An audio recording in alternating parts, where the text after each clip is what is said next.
I don't know about you guys, but I am extremely addicted to Crimson Desert, and the addiction seems to only get worse the more that I play, even after well over 130 hours or so. But 𝑝𝑢𝑟𝑐ℎ just dropped another massive patch here, very interesting patch, so we're going to go over that in today's video. So over on X, on the Crimson Desert page, fellow Gray Mains, patch version 1.01 is rolling out. This patch adds 5 summonable mounts, decreased loading times for fast travel and revival, some adjustments to controls as part of our ongoing efforts to improve the game's keyboard and mouse and controller experience, and more. And this patch is available on Steam, PlayStation, Xbox, and Mac. All of them pretty much, and then EGS will follow at a later time, and will provide an update in the notice below once they are available. So jumping over to the patch notes, so we have the 5 new mounts that can be obtained and summoned after completing certain conditions. Now if you don't want to see what these mounts are, close your eyes and ears for 15 seconds and then come back, I promise you. So here we go. Legendary animals: the white bear, silver fang, snow white deer. Boss mounts: rock tusk warthog, icicle edge alpine ibex. Are they ibex? The people of Pywell are not afraid of tamed animals, so feel free to travel through towns with these mounts. Holy crap, this is crazy. This is what a lot of people have been asking for, and now we can finally summon those mounts, because before it was only restricted to horses, and now we have these other mounts that we're going to be able to call in. Super cool and very exciting. I actually like how it's restricted to legendary animals and some of the boss mounts here, so it feels a little bit more impactful when you actually get one. Added chests containing various materials throughout Pywell. Added the refinement coin item. With this item, equipment can be tempered up to stage 4 without consuming any additional materials. Refinement coins can be obtained from certain main and faction quests. Interesting refinement coin system.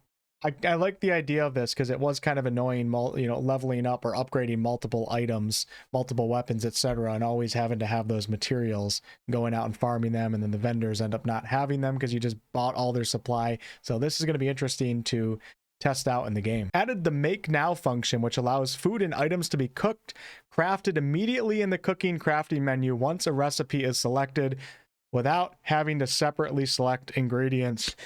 Thank you. Oh my gosh, the cooking gets so frustrating in this game. This is an amazing update so far. Added a store all selected items function to move all items from the inventory to your private storage. Love to see it. Nice quality of life feature. Moved the private storage to a chest in Howling Hill Camp, previously located behind Carl, to inside Cliff's tent. Another thing that I saw, I think Fighting Cowboy tweeted about this. It was so annoying trying to get to your private storage chest when you ended up talking to the NPC that's standing there, because your character would automatically turn that way to talk to him when you're trying to get into the chest. So really good update, really good quick improvement. Added wholesale grocery shop NPCs to regional farms in Pywell, and accordingly adjusted the quantity of certain knowledge entries. Improved shop item knowledge acquisition so that knowledge for all items sold in shops can now be learned at once, with the learning time set to 3 seconds. So in the previous patch, the learning time in general was decreased. Now it looks like we can do a bunch of things at the same time, so you don't have to go through all of them. So that also sounds pretty good. Improved locked doors so that an interaction button is displayed, allowing players to choose whether to use a key or not to open the door. Improved pets so that they do not stray excessively far away during combat. Fixed an issue where pets in certain situations were unable to loot during combat. Improved wells so that 5 units of water can be obtained at a time. Improved the mining knuckle drill so that items obtained from drilling can be collected immediately. Good to see. Improved the, I don't know the correct pronunciation, Demonician chainsaw item so that lumber from felled trees can be collected immediately. Change the crafting materials for the Cuckoo Watcher pack. Improved abyss cells drop from destroying disappearing rocks so that they can now be placed into the Cuckoo pot. Improve the knowledge helm so that all obtainable knowledge visible on the screen can be acquired at once. Slightly increase the treasure detection range of the Pirate King hat. I love this hat. I recently obtained it. Such a fun little mission going out to that pirate ship. Nice to see the range increase though, because it was pretty small. It seemed like a really small radius. Additional inventory expansion items obtained after reaching the maximum inventory expansion limit which is currently 240, will now be granted as boxes containing crafting materials and other items. Made the Abyss more convenient to play. Wonder what that means. More convenient? Is it like more obvious that you're supposed to go back up there? Because I know a lot of players would jump in and you do the Abyss in chapter 1 of the game, and then you just start playing and forget about the Abyss for like 15 hours.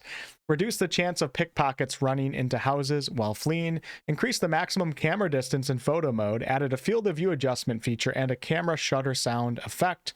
As part of an ongoing visual improvement, replace select 2D visual assets to better align with the game's art direction. Fixed an issue where resting or waiting at beds, campfires, and similar objects were unavailable. Fixed an issue where Damien and 𝑁𝑘 would become invisible under certain circumstances. Fixed an issue where money deposited in the bank could disappear when interest was refreshed under certain circumstances. That's a bad investment.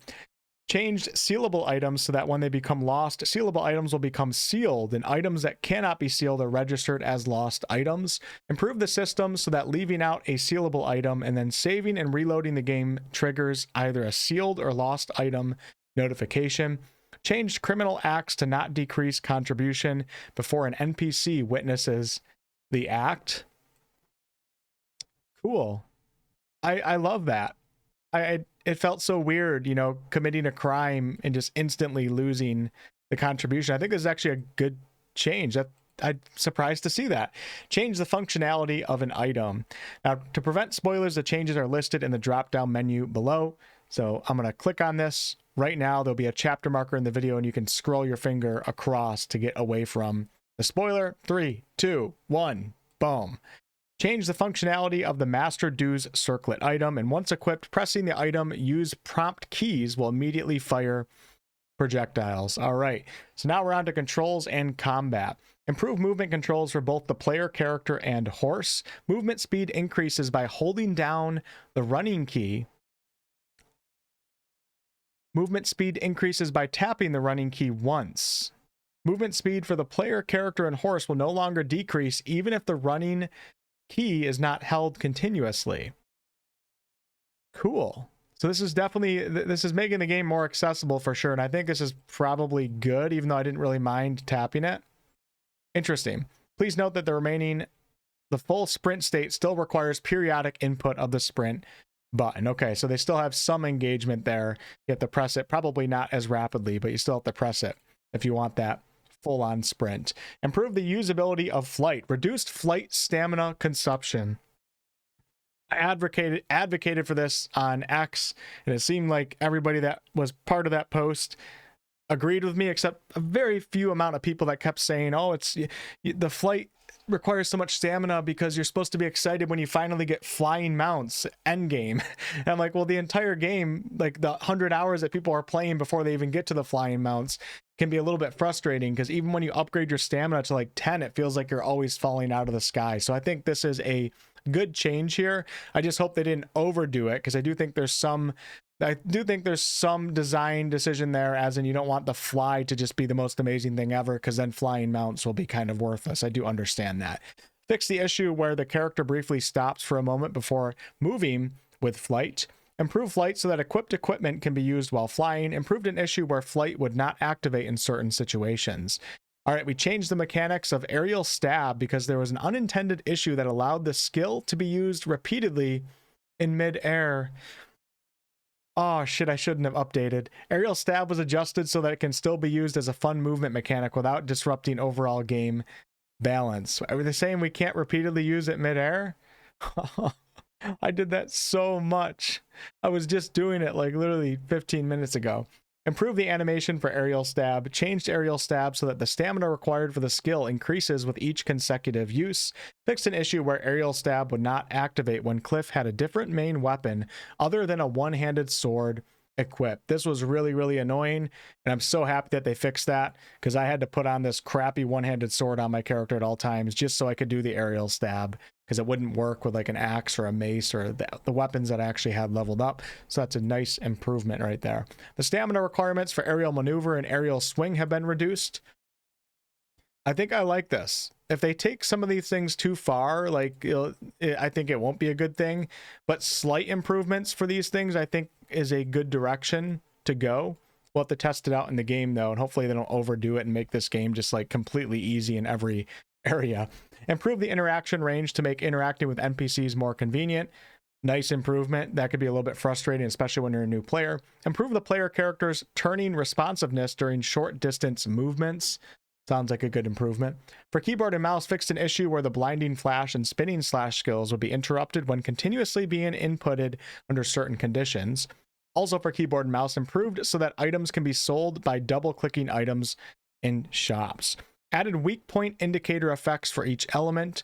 Adjusted certain bosses and enemies so they do not attack immediately after the player character dies and revives. If I had to do like a highlight list of all these changes, that would be one of them. That was so annoying, coming back to life after using a Palmer pill and just instantly dying. It was so annoying. Fixed an issue where meteor kick could be cast in midair even when there was no reachable ground. Added an aim key guide for tool type items. Changed weapons so they can now be drawn using the unsheath weapon key, and improved the UI so that this key guide is displayed during combat. Fixed an issue where the stun gauge would sometimes reset instantly when a boss using a mount fell off it. Changed small and medium stoneback crabs to fall backwards when hit by the force bomb ability. For keyboard and mouse, we have improved inventory usability as follows. Changed selecting and using items from mouse hover to mouse click. Left click to select items in the inventory. Right click or double click to use items.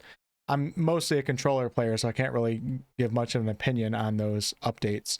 Reduce stamina consumption while sprinting and using crow wings. Overall, it seems to be a massive reduction in stamina consumption when you consider everything that was reduced. The aerial drive, aerial maneuver, flying. Now we have just sprinting and also using crow wings. Fixed an issue where the knockback range of focused repulsion was abnormally large. Make an adjustment so that the wheels of Descent, Marauder, Rustin can no longer be destroyed from beyond a certain distance. Fixed an issue where roll and evade could not be performed while using focus skills. For keyboard and mouse, added a precise control feature for Axiom Force. Holding Q or the mouse back button while moving the mouse now allows objects to be moved more precisely. So, like I said, I don't really use keyboard and mouse, but that I can see Axiom Force being quite frustrating. Improved objects so that they're easier to interact with. Good. Improve the UI to display a guide message when attempting to draw a weapon in locations or states where weapons cannot be drawn. All right, for quests, we have improved the transition into the liberation sequence so it feels less abrupt when liberating a location. Kind of a small change, and I doubt anybody was really requesting it, but I think it's a good change still. Fixed an issue in the prologue quest, New Journey, where progression could be blocked if the player throws an object at Sebastian to attack him. Fixed an issue in the Chapter 2 quest, Missing Companion, where the delivery target sometimes disappeared during the quest. Fixed an issue in Chapter 3 quest, Dance with the Devil, where destroying the totems would occasionally not reduce the totem count. Added additional guide prompts where guidance was previously lacking. I'd have to restart and go back into the game and see what this actually is, but that sounds really, really good.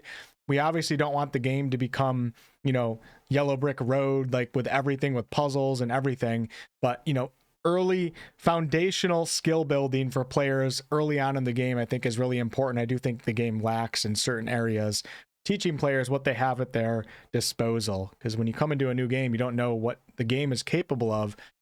They can guide players a little bit more with what your character can do and then let you go off and solve things on your own. I think that's really good. For UI fixes and improvement, added a feature that allows the mini map to be fixed with north. Oh, that's nice. I think I'm going to do that. Added information in the skills menu showing stat increases for the next skill level. Added icons on the minimap to indicate the locations of keys and anvils. I was wondering why the anvils wouldn't actually show up when the grindstone would. So this is really great to see. So keep in mind, if you use an anvil or a grindstone, it basically temporarily increases your stats of your armor and your weapons. So now we'll be able to see the anvils on the actual map to return to them and know where they're at. Improve the notifications menu to allow checking quest challenges, progress, accepted, completed, updated, reward information, and time details. The maximum number of stored notifications has also been increased to 2,000. Added an icon to the journal menu to indicate new quests. Improved the minimap so that faction facilities are displayed when the particular faction's liberation gauge is shown. Improve the overall main screen notifications, including how long they are displayed when they disappear. Improve the cooking and crafting menu so that recipes of the same type, filling, satisfying, and hearty, are displayed as a single group. Thank you. Improve the duo game so that a key guide for peeking is displayed during gameplay. Remove the whiteout effect during the retry loading sequence after death. Improve the knowledge menu UI so that both main categories and subcategories can be viewed at once. Change the key guide UI image for PlayStation controllers, L3 and R3 buttons, and Xbox controllers, LS/RS buttons. Change the inventory UI so that when using pouch type items, use all as the option selected by default. Probably a good thing, because it's kind of annoying always going in and having to scroll down a couple to use all, when use all is what you use, I would say, most of the time. Improve the text color of UI descriptions to appear brighter. Okay, on to graphics and settings. Improved rendering stability and visual quality in low resolution environments or when upscaling is enabled. Improve the rendering of translucent materials such as hair, fur, and clothing when FSRR or DLSS-RR is enabled. For PS5, added a fixed 4K output option to provide a sharper gameplay experience. When this option is enabled, the game will output at 4K resolution regardless of whether the display natively supports 4K, allowing for a sharper image. On the base PS5 in performance mode, enabling this option will allow you to upscale with FSR. This option is enabled by default and can be disabled. When disabled, the game will output according to the maximum resolution supported by the monitor. So fixed an issue where the screen noise would increase during long gameplay sessions. Fixed an issue where displacement mapping was not applied correctly when DLSS-RR was enabled. In addition, the DLSS-RR preset has been changed from D to E, improving overall visual quality and fixing an issue where texture animations such as waterfalls could stop playing. Performance stability and gameplay. Loading times have been reduced when traveling via abyss traces and when respawning after death. Good to hear. Fixed several stability, performance, optimization, and crash issues across PC, console, and Mac. Fixed an issue where frame drops occurred during the battle against Crow Caller. For localization, we have fixed a UI issue where the current quest objective could incorrectly display certain item descriptions instead. Fixed various localization errors and improved localization quality, game advice, etc. across all languages. And for others, added sound effects when certain animals eat meat. It's the little things, right? The little things add up in this game. And there's a lot of great little things in Crimson Desert. All right, so for other fixes, fixed an issue where certain interactions would not function when enhancing some tools. Fixed an issue in the twisted thicketway, abyss where the Skybridge gate could be opened without restoring the adjacent abyss. Improved cows not properly following during herding. About time. Fixed an issue where greeting others while having a low bounty could trigger a crime. Fixed an issue where using nature's snare affected nearby NPCs. Fixed an issue where housing mode would close when pressing the drag button outdoors. Fixed an issue where falling onto shadow water could occasionally cause the character to dive into an abnormal location. Fixed an issue where the effect of the energy drain abyss gear would not activate. Fixed an issue where unintended functionality was applied to the Constellation helm.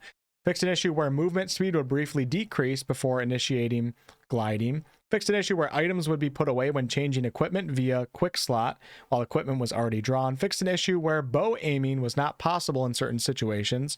Fixed an issue where blinding flash finisher at the edge of a cliff would launch the character far away. That's funny. Fixed an issue where some UI elements would overlap when displayed at the same time. And fixed an issue where attacking NPCs with trees was not considered a crime. Oh, come on. If I knew that before, I would have had some fun. Fixed various other in-game issues. And then we have a known issues category here, which brings us to a separate web page. And I am going to read through this top part right here. So these are issues that 𝑝u𝑟𝑐ℎ is aware of, that they're working to fix, or maybe an issue related to this patch that they're aware of at the time of the release of this patch. And some of these I have seen people complain about in the game, so it's a short section here, so listen up if you have some issues right now. So the use option for the talisman of the 5 new mounts is shown as being available for Damien and 𝑁𝑘. Instead of disappearing, Blackstar remains flying in place after death. The ATAG is not destroyed once its health reaches 0. Under specific conditions, the player character's state changes abnormally. Wanted criminals that have been captured cannot be turned in, while the player character is also in a wanted state. If an NPC's trust was increased during the prologue, that NPC's trust value may reset to its prologue value in certain situations. ROG and Xbox Ally X They've identified an issue where Crimson Desert's not launching properly on those, running on the latest driver version. Microsoft and AMD are currently looking into the issue, and until it's resolved, 𝑝𝑢𝑟𝑐 recommends installing and using the driver version immediately prior to the latest one available on the ASUS website. And then you have the driver version and the previous driver version. An issue has been identified where the cloud cart cannot be summoned. An issue has been identified where in certain situations, some knowledge can only be acquired after performing observation twice. That sounds kind of annoying. For Xbox, an issue has been identified where the fishing reel-in function does not work properly when the invert right stick y-axis setting is enabled in the device settings. Please note that if you disable this feature, the reel-in function will work normally. So they're aware of that and working to fix it. During the deferred advanced quest, retrying or abandoning the ultimate weapon fight when Black Star's health is depleted causes Black Star's health to not fully recover. Attempting to steal fruit at the back of a stall results in the character becoming unresponsive to controls. When receiving damage while holding a tree, the character can become stuck to a tree. During the 𝑔𝑎𝑚𝑒, the Hellbird of Carnage boss fight, if surrounding objects are destroyed at the same time, the character dies. The character cannot revive and progress. Under certain conditions, applied settings are not saved after restoring settings. While progressing through some quests, the next objective is not automatically tracked. And when using FSR4 upscaling, an issue occurs in rainy environments where rain disappears or the screen becomes blurry or distorted. And then they have a list of solved issues here as well. So yeah, massive patch for Crimson Desert. Love to see it. Hopefully some of these changes don't go too far, but so far everything I read here, I like the idea of it. I'm definitely going to be jumping in to test all of this out. Bravo to 𝑝𝑢𝑟𝑐 for getting on top of some of this stuff. For a lot of us, we're in love, absolutely in love with the game. And, you know, there's a little bit of a barrier to entry in some areas that I think is not necessary, that won't ruin the actual game by updating and fixing those. And I think some of those have been addressed, which is great to see. You don't want to ruin the core of the game, of course, but you know, some of the onboarding process and some of the control stuff, I think a lot of us fine with some improvements in those categories. Thank you all so much for watching. I'll catch you on the next one.